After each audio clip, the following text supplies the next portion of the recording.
of sport, especially in the first half. If Wolves had a striker, they should have won that game. Let's be real. No, tell me, leave in the comment section. Do you think if Wolves had a striker in the first half, they would have taken Spurs out of sight? They should have. Spurs' first half was absolutely diabolical. There was nothing to show for it. It is the world-class manager we always tag in Conte. Conte is still world-class. With 3 matches, yes, they had a good result, in my opinion, against Southampton. The performance was not exceptional. Let's not fall for this media nonsense that they try to put to our faces. I have a good eyesight. I've been watching football for a long time. I watched the game against Southampton. We know Southampton are candidates for relegation. They didn't play that well, and most things will be Southampton. Let's be real. Against Chelsea, we saw how poor Spurs were. They were lucky. They were aided by the referee to get to nick a draw. Now against Wolves, they had the same pattern of play. Dortmund, they outplayed them. You see, you cannot debate. A lot of people, even the opposition fans, can say that there's something different about Arsenal these days. There's there's an aura around the team. There's a zest around the team. There's something that makes you want to watch the team. They are playing total football, possession, power, pace, precision. That is fantastic. This is German engineering in terms of precision, executed in England. I'm enjoying it. Mikel Arteta is putting a pattern of play that is enjoyable and produces results alongside it. Not just giving us results on boring nonsense. No, the game is enjoyable and it goes with the results. Tell me, not even rival fans, tell me you don't enjoy watching Arsenal. I understand we've been a banter club for the last few years. You can see the tide changing. You remember what they said in preseason when the vibe was created, right? Oh, it's just preseason. Let's wait till the season. It's a different bottle of it's a different kettle of fish, rather. And we can see that Shai Harvard is plays as a false nine, but literally is a false nine. Do you get my drift? He plays as a false nine, but he's actually executing that false nine position literally. He was non-existent in the game. He was non-existent. It's actually a false nine literally in the game. Leave in the comment section any significant input you saw from Kai Havertz in the match against Leeds at Helen Road. It was non-existent. It was anonymous. Yes, you played a decent game against Spurs, but I said it in my past video. You can check it in the catalog of videos I have on my channel. Spurs, when two poor teams play, the slightly better team looks superb. It's like a one-eye man amongst the blind. The beginning of the game, Man City dominated the possession for the first 10 to 15 minutes before Newcastle took over. And they dominated Man City to the end of the first half. Nobody's going to talk about that part. They're going to talk about the resilience of Man City. Absolute nonsense. But when Arsenal do it, it's not resilience. It's like, oh, Arsenal just dominated 20 minutes. It could have done more. But when it happens to Man City, is resilience. When I'm going to just be truthful and give people their required and their deserved accolades and stop these agendas that they are pushing. Manchester City should have lost that match. Yes, even at the end of the second half, they finished the game stronger. I'm going to give them their flowers on that. But based on the balance of the game, I think it draws a fair result. But there was a spell that Newcastle dominated Man City emphatically. Hi guys, welcome to the channel. If you're new, subscribe to the channel. If you enjoy the content, stick a like on the video and turn your notification bell. Very important. Like I said, it's very important for the upgrading. Make sure you stick a like on the video. So I'm talking about the big six clubs. We know Liverpool and Manchester United is for tomorrow, so I'll do a separate review on that match tomorrow. But today we'll talk about Spurs, Arsenal, Chelsea, and Man City. These four teams have had their games, so we're going to review their game because they're part of the big six club in England. So let's start from our friends Spurs. They had the first match yesterday against Wolves. We know how diabolical they were the first half. Yes, they nicked a win. They limped over the line, but let's be real. The performance of Spurs, especially in the first half, if Wolves had a striker, they should have won that game. Let's be real. No, tell me, leave in the comment section. Do you think if Wolves had a striker in the first half, they would have taken Spurs out of sight? They should have. Spurs' first half was absolutely diabolical. There was nothing to show for it. It is the world-class manager we always tag in Conte. Conte is still world class with 3 matches. Yes, they had a good result, in my opinion, against Southampton. His performance was not exceptional. Let's not fall for this media nonsense that they try to put to our faces. I have a good eyesight. I've been watching football for a long time. I watched the game against Southampton. We know Southampton are candidates for relegation. They didn't play that well, and most things will be Southampton. Let's be real. Against Chelsea, we saw how poor Spurs were. They were lucky. They were aided by the referee to get to nick a draw. Now against Wolves, they have the same pattern of play. They're always playing the five at the back, two in the midfield, and they live on hoping that Kulusevski, Harry Kane, and so on will just make a goal. They are not creative. There's nothing creative about them. There's no intent. You can't see that they are genuinely trying to create a chance. No, they are waiting on the counter attack.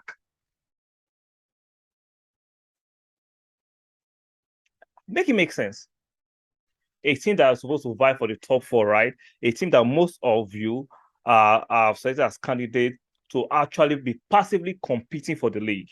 Passively. We know the levels of Liverpool and Man City, right? They're the top two, but it's looking shaky. We'll discuss that later in the show. But Conte was supposed to be default third place team to be among those leagues. And look at their past 3 matches. It has been pathetic. Nothing has changed. Like I said, their formation is 5-2-3, hopium, hoping that Harry Kane, Song, and Kulusevski will nick a goal. There's nothing creative. There's no pattern of play. They are boring to watch. Let's be real. Spurs are fucking boring to watch. So it's not about just result. Result is the main thing, which is fantastic. But you have to put some pattern of play together. There's nothing exciting to watch about Spurs. And I don't even think they're going to win any significant trophy this season. I don't think they can win the Carling Cup. I don't think they'll win the FA Cup, not the Champions League for sure, because Conte doesn't win in Europe. The league, he can't. No, with this, it's not sustainable. This is not Italy. This is not Chelsea of 10 years ago that they had the most money and they had players who do it. The top six are significantly richer these days. And even from 6 to 12, those teams can afford good players. Leeds showed us an example. We'll come to Chelsea versus Leeds in a minute. Leeds just showed an example. Yes, Spurs managed to leap over the line by claiming the 3 points. We know that the pattern of play was pathetic, and I don't think they can sustain that. If you think I'm tripping, you think my bias is blind my objectivity, leave it in the comment section. Do you think the way Spurs are playing is befitting of a team that can actually cement the third place? In my opinion, I'll say an emphatic no. They don't look like it. They are flattering to deceive. Yes, they will nick some results by playing that way, but most teams, like the mid-table teams, you can't play like that against them. I think you win because they will defend as much as you will defend. You cannot counter the mid-table teams. You can counter the ambitious teams like Wolves, like the top six, who actually by default wants to come and be offensive.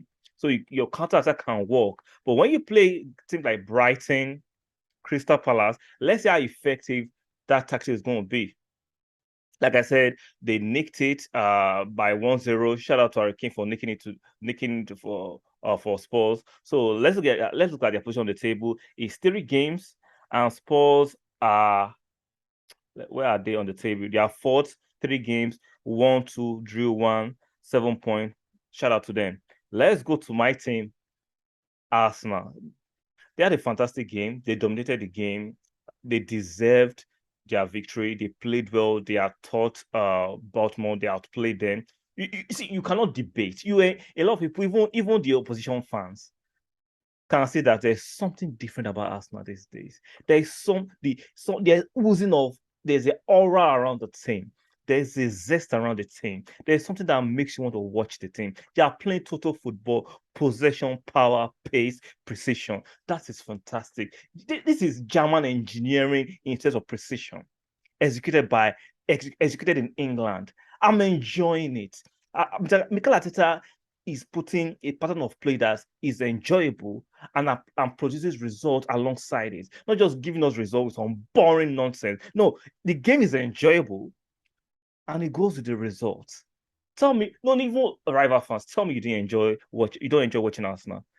I understand we've been a banter club for the last few years. You can see the tide changing. Remember what they said in preseason when the vibe was creating, right? Oh, it's just preseason. Let's wait till the season. Oh, Crystal Palace, we go there and win, even though we dominated the first half. The Crystal Palace had their own spell. They said, no, you guys don't dominate the whole game. Oh, you don't have any right to be optimistic. This, that. But we won 2-0. Oh, it's just the first game. Stop getting gas. Leicester visits. We beat Leicester 4-2. Oh, it's just the second game. Now we've beaten Baltimore. They are saying it's just Baltimore. But when City beat Baltimore last week, oh, that was a show of champions. It shows that they can dominate games and win. But when Arsenal do it, it's just Baltimore. You can't take it too seriously. Which is which? Which one is which? This prejudice and jealousy and hate is so obvious. Wow. When Man City does it, it's signs and traits of championship. But now Arsenal do the same thing. It's just Baltimore. Don't get excited. Okay. I don't get excited. Interesting. So let's move to the next game. Chelsea against Leeds at Helen Road.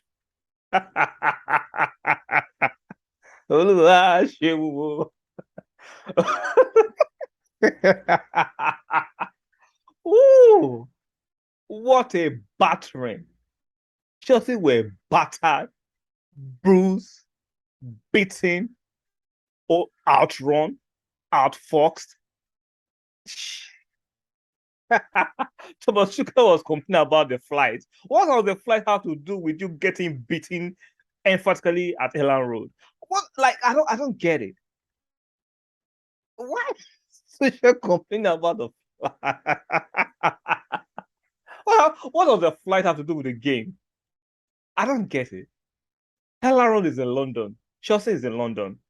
Like, you can take a bus or a coach. It doesn't make any difference. Like, come on, Tuchel. Don't be a sore loser. Give some credit to Leeds. They outpaced you. They outran you. They outfoxed you. They were better. They had more stamina. More. You think? See, I've been saying it. Kai Havertz is a fraud. Now, some players look fantastic in other leagues. When it comes to England, it's a different bottle of, is a different kettle of fish rather. And we can see that Shai Havertz plays as a false nine, but literally is a false nine. Do you get my drift? He plays as a false nine, but he's actually executing that false nine position literally. He was non-existent in the game. He was non-existent. He's actually a false nine literally in the game. Leave in the comment section any significant input you saw from Kai Havertz in the match against Leeds at Helen Road. It was non-existent. It was anonymous. Yes, you played a decent game against Spurs, but I said it in my past video. You can check it in the catalog of videos I have on my channel. Spurs, when two poor teams play, the slightly better team looks superb. It's like a one-eyed man amongst the blind. That's what's going on. Both teams, Spurs and Chelsea, are not the teams a lot of you are thinking they are. You guys are projecting based on Chelsea's past, and you're projecting on Spurs based on Conte, which I have always said it. I don't rate Conte as a world-class manager. I'm not saying a top-class manager. I don't rate him as a world-class. A world-class manager should be able to play beautiful football and win, not defensive football all the time. But that's a subject for another day. Like I said, Leeds were better of the team against Chelsea. Like I said, they outran Chelsea. Yeah, they outtaught Chelsea.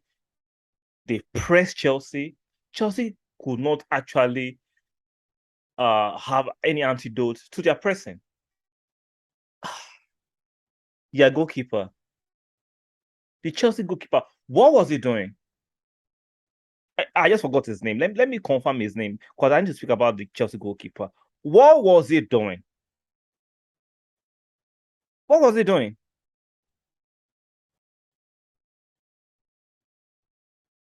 Mendy, rather. Sorry, I forgot about his name. My brain be acting funny sometimes. What was Mendy doing? He's not a modern keeper that knows how to play out from the back. He might be able to hit it from the back if you understand my drift. But playing at the back is a different kind of skill. If you don't have it, you don't have it. Remember the year of Manchester United. If you don't have it, there's a reason why Asa came into Arsenal and saw that Leno couldn't execute that. He had to go and bring a keeper that can do that. And if you cannot do that, the goalkeeper, don't put your team at risk. Don't try it. He has made a few high-profile mistakes in the last 6 months. Mendy, it needs to be switched. But I don't care. I hope when we're playing Chelsea, Mendy is still the number one goalkeeper. Raheem Sterling. I have always said it.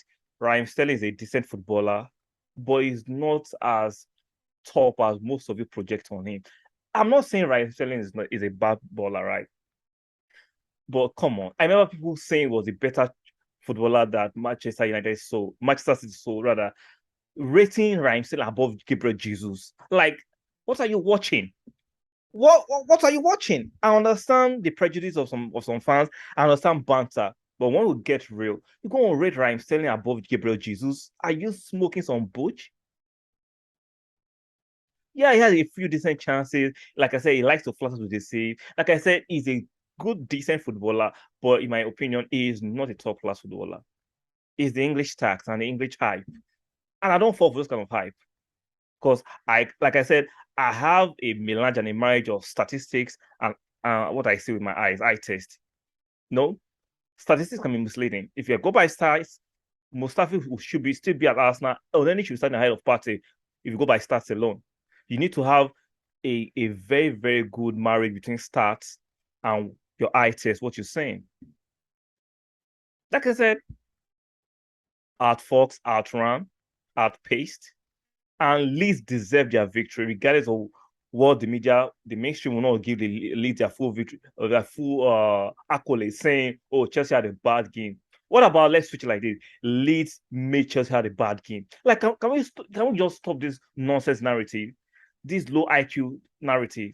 Chelsea was not of the laces. Chelsea just had no. Leeds made Chelsea look poor. What about that? What about that part of the conversation? So let's be real. What about the part of conversation that says Chelsea were made to look poor by Leeds? Don't twist it by saying Chelsea just looked poor, taking away all the effort, all the skill set, all the outfoxing, out-thoughting, the outpacing, the technicality that Leeds put to that game. You are trying to absolve them of their own glory and give all and shame them and make it look like Chelsea were just bad. That's why Leeds were able to win. No, 3-0 was an emphatic victory, and Leeds deserve all the accolades, in my opinion. Shout out to Leeds. Emphatic victory against one of the top 6 clubs. Shout out to them. I'm not taking away the accolades they deserve. Let's go to the next game. Newcastle at St. James's Park against Man City. What's a game. The match ended 3-3, but something significant happened in that match, right?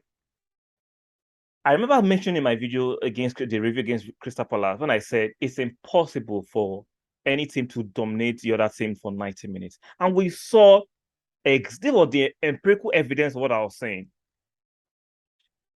The beginning of the game, Man City dominated the possession for the first 10 to 15 minutes before Newcastle took over. And they dominated Man City to the end of the first half. Nobody's going to talk about that part. They're going to talk about the resilience of Man City. Absolute nonsense. But when Arsenal do it, it's not resilience. It's like, oh, Arsenal just dominated 20 minutes. It could have done more. But when it happens to Man City, it's resilience. When I'm going to just be truthful and give people their required and their deserved accolades and stop these agendas that they are pushing. Manchester City should have lost that match. Yes, even at the end of the second half, they finished the game stronger. I won't give them their flowers on that. But based on the balance of the game, I think it draws a fair result. But there was a spell that Newcastle dominated Man City emphatically. But when it happens to Arsenal, my team, Arsenal should have dominated the whole match 90 minutes. Can we just stop that nonsense? Can we just stop it? Can we just stop it? When we are bantering, let's know we are bantering and we are stating facts. Let's state facts, okay? Let's just be truthful. Let's just be truthful. I enjoyed this weekend. Man City draw points. So Arsenal is the only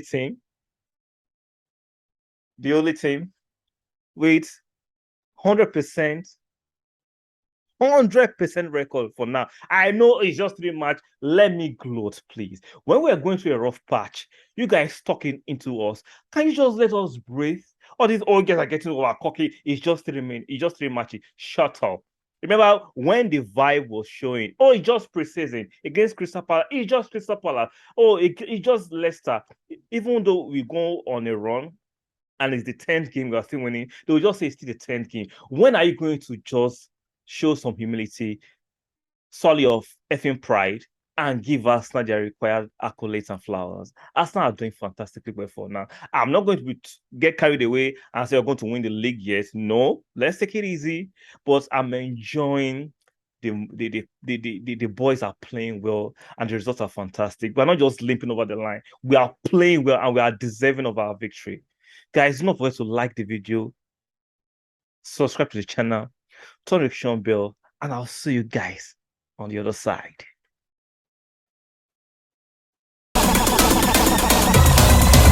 Stop that.